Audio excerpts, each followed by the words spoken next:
Meron akong bad news at good news sa inyo. Hassle siya kasi everyday mo siya isi-set up. Almost lahat ng to may subscription fee. Yes, you can use it. Pero ang downside, nandito na lahat ng tools na diniscuss ko sa inyo kanina. Paano kung free access pa? So introducing must-have tools na kailangan mo bago ka mag-enter ng trade sa market. For us to become a profitable trader, meron tayong mga non-negotiable na kailangan nating gawin or tools na kailangan natin before tayo mag-enter ng trade sa market. So today, yun ang gagawin natin. Iisa-isahin natin yung mga non-negotiable tools na kailangan natin sa pagtitrade. So kung ready ka na, let's go! So nandito tayo ngayon para i-check isa-isa yung mga kailangan natin sa market before tayo pumasok. Unahin natin yung TradeZella. So ano ba si TradeZella? TradeZella is just your all-in-one tools na kailangan mo to grow as a trader. So dito makikita mo yung mga profits mo, losses, analytics ng accounts mo, ng P&L mo. Bakit ito lang yung pinapakita ko sa inyo, mates? Because this website has a subscription fee. So monthly subscription fee ang kailangan nyo dito. And here sa TradeZella, pwede rin kayo makapag-journal. So normal naman sa atin na tama rin sa pag-journal. Lahat tayo guilty dyan, lahat tayo pinagdaanan yan, di ba? Pero using TradeZella, we can make sure na makakapag-journal tayo ng mas madali. So ito yung one of the first na tools na kailangan natin para makapag-trade sa market. Second, Forex Factory. So before tayo mag-open ng chart, mag-technicals, kailangan lagi natin itong ino-open. So ito nga yung sinasabi ko kanina rin na non-negotiable kapag mag-open ka ng market. Dahil dito, makikita natin yung mga high impact news. So makikita nyo dito, ayan, mga red folders. Okay, so red folders means high impact news. Bawal ka mag-trade. So kahit gaano kaganda or gaano kataas yung strategy mo, or kahit gaano kataas yung win rate ng strategy mo, kapag may red folder, much better na umalis ka na lang sa market. Especially if beginner ka. So, yellow folder, yan lang naman yung mga normal news. So, wala naman siyang impact. And then, orange, somehow may impact siya sometimes. And then, kapag nakakita kayo ng gray folder sa Forex Factory, it means na holiday sa bansang yun. Ang pinaka-importante lang dito, guys, is yung red folder and yung gray folder. So, kapag gray folder, ibig sabihin walang move yung market. Kaya much better na iwanan nyo na lang. Kinabukasan na lang kayo, sa other days na lang kayo mag-check ng markets. Pero yung red folder, ayan, sinabi ko na kanina, kahit anong ganda ng analysis mo, kapag tumapat yan sa red folder, magugulat ka na lang. Breach na yung account mo, lalo na pag wala kang stop loss. Okay, so ito yung sa Forex Factory. Third, okay, may ChatGPT tayo. Do you know guys na yung mga traders ngayon, ginagamit na si ChatGPT as their personal assistant? O nga naman, no? Mas matalino sa'yo yung assistant mo. Therefore, mas makakatulong siya sa'yo. Mas mapapabilis yung progress mo maging profitable trader. Okay, ang downside nga lang sa ChatGPT, syempre, all-in-one siya. Hindi lang siya about trading. So, nandyan yung business idea, o kaya naman pagbibili ka ng bike, di ba? Tatanong ka, or kaya car, di ba? So, nandyan siya lahat, all-in-one, kumbaga si ChatGPT. Yun lang yung pinaka-downside niya. Pero pwede nyo siyang gamitin as a personal assistant sa trading journey nyo. Personally, ginagamit ko si ChatGPT para sa trading ko. So, effective siya for me. So, before, yan yung ginagamit ko si ChatGPT. What do you mean, Coach? Later, guys. Papakita ko sa inyo. And last but not the least, na kailangan din natin para pandagdag sa confluence or sa analysis natin sa market is the Edge Finder tools. So sa Edge Finder, syempre, may subscription din to monthly. So we can see like top setups for the day, no? So parang dagdag confluence din siya for market direction. So you can see top setups, makakakita ka. Okay, so right now, as we can see right now, di ba, medyo konti yung nilalabas ng Edge Finder. Kung napapansin nyo, sa current move ng market ngayon, nagta-transition siya. So, that's why ganyan kakonti yung pinapakita niya. Pero usually, meron dyan bullish, bearish, ayan, may mga score siya. So, yan yung tulong ng Edge Finder sa atin. And then, meron din tayong COT data. If nagpo-fundamentals kayo, ayan, may latest COT report. Okay, so as you can see, so medyo lalim na discussion na yan, mates. Okay. And then, ayan, may mga economics na data. So, hindi ko na yan i-discuss, no? Masyado nang malalim yan. Pero what I'm trying to say is, Edge Finder will help you check the bias or the sentiment of the market.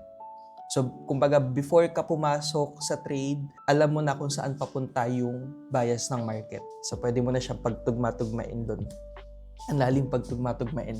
So, lahat ng to, except for Forex Factory, lahat yan may subscription. Okay, even ChatGPT. Kung gusto nyo na mas detailed na information, na mas, kumbaga, mas matalinong AI yung sumagot sa inyo, much better na nag-upgrade tayo sa ChatGPT Pro. Sa Edge Finder naman, may monthly subscription siya. Okay, kasi most of the traders na gumagamit nito, ang kinukuha is yung top setups for the day. Kumukuha na sila ng bias. And then, TradeZella, as I mentioned, ito yung parang journal nyo. Dito nyo matatrack yung PNL nyo, yung win rate nyo. And sobrang daling mag-journal dito, mates. No, sobrang daling gawin yung mga journal na nakakatamad. Ako mismo, guilty ako dyan before sa pag-journal. So, kung tamad kang trader, ito yung perfect na website para sa'yo sa pagjo-journal. So lastly, may nakalimutan pala akong i-discuss sa inyo. Kailangan din pala natin before tayo pumasok ng market calculator or position size calculator. Sorry, nakalimutan ko i-discuss to. So ito, position size calculator guys or mates, dito tayo magka-calculate ng lot size. So non-negotiable din to. Hindi tayo pwede manghula lang ng lot size. Alam nyo naman na risk management is one of the fundamentals na kailangan natin para maging profitable traders. So, if huhulaan mo yung lot sizing mo, and therefore, ang possible na mangyari niyan is masunugan ka ng account. Diba? So, using this calculator, we can use Baby Pips or sa mga pro firms. There are lots of calculators out there, guys, pagdating sa position size calculator. So, etong position size calculator, ito yung ginagamit ko talaga since then dahil sobrang simple niyang gamitin. So, papakita ko lang sa inyo. Currency pair, kunyari, XAU USD. So, nandyan din yan. Account size, let's say, 100,000 account. Tapos, ace ratio, let's say, 0.5% lang. Pips mo na stop loss, let's say, 30 pips. 300 pala, nakalagay doon. Okay, so makikita natin dito may lot sizing na kagad tayo. Yung money na risk dito is $500, which is the 0.50% ng $100,000. Diba? Sobrang easy. So, kapag nakuha mo na yan, pasok ka lang ng MT5, lagay mo yung lot size, yung tamang lot size mo, 1.67, then buy sa gold. Buy to the moon. Total tools na kailangan pala natin kapag papasok tayo sa trading or mga components para maging profitable traders tayo, meron pala tayo ngayong 5. Okay, may 5 tayong na-share sa inyo. Okay, pero meron akong bad news at good news sa inyo. So, unahin muna natin si bad news. Bad news is hassle siya kasi everyday mo siya isi-set up yung 5 yan. Actually, marami pang mga ibang tools na ginagamit yung ibang traders. So, hassle talaga siya, no? Kung titignan mo. Kasi araw-araw mo siyang i-open, araw-araw mo siyang isi-set up, and mostly, isa pang problem, almost lahat ng to may subscription fee. Like TradeZella, ChatGPT Pro, okay, Edge Finder. Coach, pwede ko naman gamitin yung ChatGPT ng hindi Pro eh. Yes, you can use it. Pero ang downside, generic answers yung makukuha mo. So, hindi siya maganda para sa mga nagtitrade dahil, syempre, you are risking your money. And makikinig ka ba sa mga generic na comments or answers from an AI? So, mahirap gamitin yun, di ba?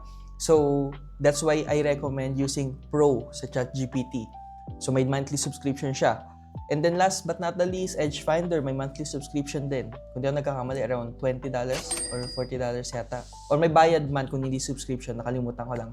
Third point ng bad news is, paano kung nasa labas ka and hindi mo dala yung laptop mo? Or yung computer mo is nasa bahay mo lang. Phone lang yung gamit mo. So, paano mo ma-open lahat ng yan all in one place? Diba? Sobrang hassle. Open ka ng tab, tapos a-add ka ng tab, mag-change ka ng tab, using your phone. So, sobrang hassle. So, yan yung bad news na gusto ko sabihin sa inyo using these tools. Pero, meron akong good news sa inyo. What if I tell you lahat ng application or lahat ng tools na pinakita ko sa inyo today sa isang application? Tapos, paano kung free access pa? So, introducing Mate Portal.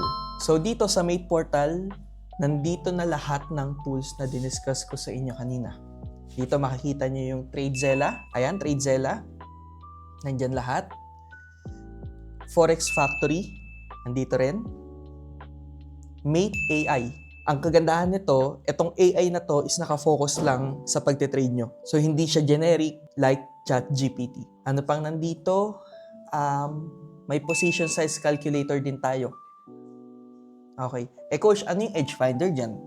Edge Finder, meron tayong daily charts powered by Edge Finder na ginawa ng mga coaches natin.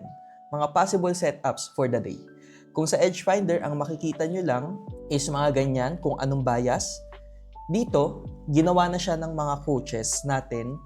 Ayan, so makikita natin si Coach Edu. Nag-post kaninang umaga ng possible market move using the Mate strategy.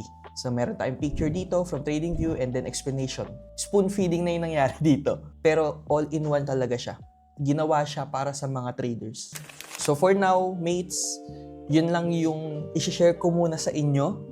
Okay, bibitinin ko muna kayo dito. And if interested kayo na magkaroon ng access, click the link below and don't forget to subscribe and like this channel.